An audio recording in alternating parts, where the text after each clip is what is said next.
టీఆర్ఎస్ను గతంలో జరిగినటువంటి లోపాలను లేకపోతే మరొక విషయాలను బయటికి తీసి టార్గెట్ కావాలని చేస్తుందంటారా, లేకపోతే ఉన్న వాటిని వెలికి తీసి ప్రజల ముందు పెడుతుందంటారా? What you say? ఇప్పుడు హరీష్ రావు గారు డిమాండ్ చేయడం బాగానే ఉంది, రాజీనామా చేస్తున్నాడు. మిత్రుడు ఇంతకుముందు గతంలో కూడా టిఆర్ఎస్ పార్టీ పక్షాన రాజీనామాలు చేసిన సందర్భాలు ఉన్నవి కదా అని ఉదాహరిస్తున్నాడు. అప్పుడు మనము తెలంగాణ ఉద్యమ తీవ్రతను పెంచేందుకు ఎదుటి వ్యక్తులను ఎవరిని రాజీనామా చేస్తారా లేదా, మేమైతే రాజీనామా చేస్తాం, అందులో నేను కూడా ఉండుంటి రాజీనామా చేసినాం. తద్వారా ఉప ఎన్నికలు వచ్చినాయి, ఉప ఎన్నికలలో మనం ఎన్నికలలో పోటీ చేసినాం, ఫలితాలు వచ్చినాయి. కొన్ని సందర్భాలలో పాజిటివ్ నెగిటివ్ ఫలితాలను కూడా చూసినాం. అయితే ఇక్కడ హరీష్ రావు గారు డిమాండ్ చేయడము, ప్రెషర్ బిల్డప్ చేయడము, అధికార పక్షం పైన మరి నిజంగా వాళ్ళని లొంగదీసేందుకో ప్రజల పక్షాన వారి యొక్క హామీలను అమలు చేయండి అని అడగడంలో హర్షించవచ్చు, మంచి నిజంగానే డిమాండ్ చేయాలి. కానీ రాజీనామా అంటున్నారు కదా, రాజీనామా ముఖ్యమంత్రి ప్రభుత్వమా? మరి రాజీనామా చేసే వాళ్ళైతే మీరు ముందు చేయండి, చేసి ప్రెషర్ బిల్డప్ చేయండి. గతంలో మాదిరిగా సవాల్ ఎందుకు? నేను చేస్తే నువ్వు చేయి, నువ్వు చేస్తే నేను చేయి. అట్లనే నేను కాంగ్రెస్ పార్టీ వాళ్ళను మరి మీరు ఎన్నికలలో అనేక ఆనాడు కూడా మా మిత్రుడు చాలా మంది మన ఇప్పుడు చర్చలో పాల్గొనే మిత్రులను చెప్పినాము, ఆచరణ సాధ్యం కానీ అమలు చేయలేని అనేక వాగ్దానాల ద్వారా చంద్రశేఖరరావు గారు తెలంగాణ సమాజాన్ని నమ్మించిండు.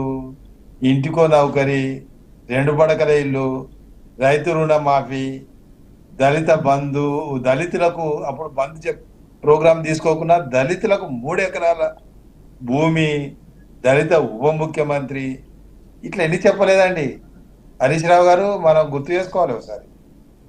అవన్నీ చేసిండ్రా మీరు? వీళ్ళని కూడా చేయని డిమాండ్ చేయడం సబబే.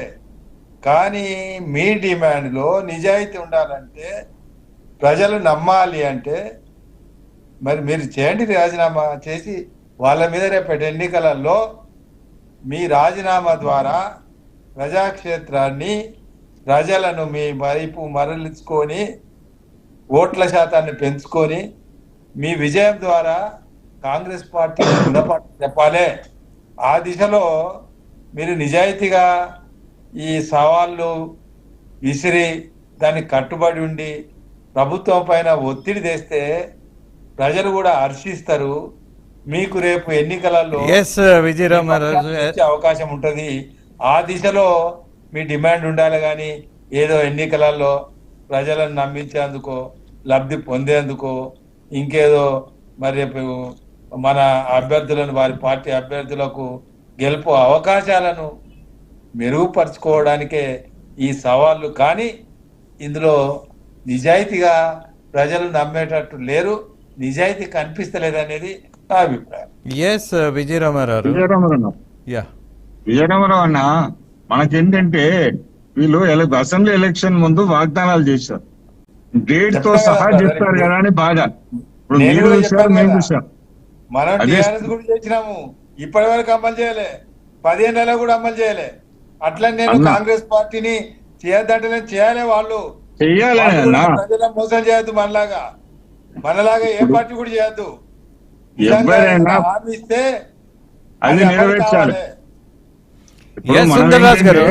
సుందరరాజు గారు, విజయరామారావు గారు ఒకటే అడిగారు, మనం ఇవాళ ప్రభుత్వాన్ని 10 విషయాల్లో ఎత్తి చూయిస్తున్నాం కదా, గతాన్ని మనం ఒకసారి గుర్తు చేసుకుంటే ప్రధానమైనటువంటి హామీలు ఇచ్చినటువంటి పార్టీగా, పదే మీరు చెప్పుకున్నటువంటి ఉద్యమ పార్టీగా మీరు ఎవరికి ప్రిఫరెన్స్ ఇచ్చారు? ఈ దళితులు అన్నారు కదా, మరి దళితులకు చేసినటువంటి న్యాయం ఏంటి అని ఆయన గుర్తు చేస్తున్నటువంటి నేపథ్యం. నేను చెప్పచ్చా దానికి సమాధానం? సార్ ఇప్పుడు కొన్ని జరగకపోవచ్చు, కానీ చాలా జరిగినాయి కదా. ఇన్ని జరిగినా మమ్మల్ని ఇవాళ ప్రతిపక్షాలు గుసబెట్టారంటే కొంత ఎక్కడో పొరపాటు జరిగింది, కానీ అది సర్దిద్దుకోవడానికి మేము రెడీ ఉన్నాం. కానీ ఇప్పుడు వచ్చిన ప్రభుత్వం, కాంగ్రెస్ ప్రభుత్వం కూడా పొరపాటు చేయకుండా బాగుండాలనే కోరుకుంటాను సార్. డన్. అందుకే వాళ్ళు ఇచ్చిన హామీలు కూడా సుందరరాజు గారు, వాళ్ళు ఇచ్చిన హామీలు చేయాలని మేము కోరుకుంటున్నాం.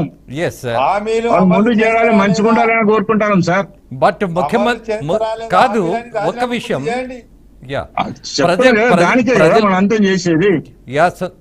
కేసీఆర్ మీద కోపం అంతా ప్రజల మీద తీయొద్దనే కదా మనం అనేది. ప్రజలు ఎన్నుకున్న ప్రభుత్వం